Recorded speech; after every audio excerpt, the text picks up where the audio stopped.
Good Monday, everyone. This is meteorologist Dave Snyder at the National Weather Service with Alaska's statewide weather. Quite a weather situation across the southern two-thirds of Alaska today, and it's bleeding over into the northern third. Low pressure is working through south central at 982 millibars, supported by several waves of low pressure out across the west coast, the Pribilofs, and western Bering Sea.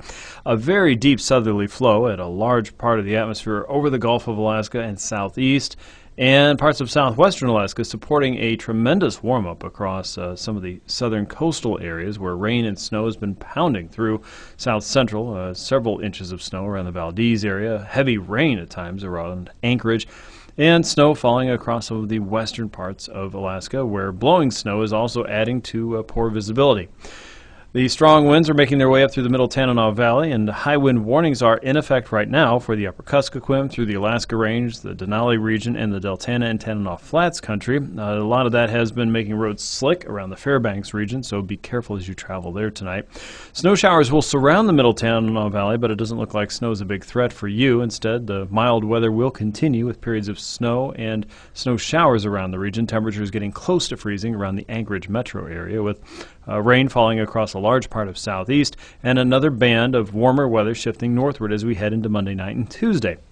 That will likely crank up the winds once again for areas around south central and eventually the Alaska Range. Meanwhile, a look northward shows a band of low pressure moving through the Bering Strait at 994 millibars. That reinforces a strong, deep southerly flow up the west coast and over Norton Sound and Kotzebue Sound. Colder air is lurking north along the coastal plain and the Brooks Range. A lot of that will have trouble falling southward, though, thanks to that deep southerly flow even further south over the Gulf of Alaska. Like I said, it's fairly complicated.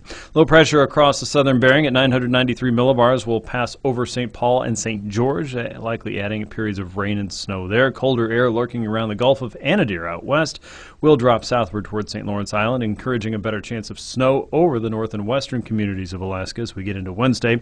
And yet another wave of strong, deep southerly winds work over south central and southeast, with high pressure parked over British Columbia at over 1,040 millibars.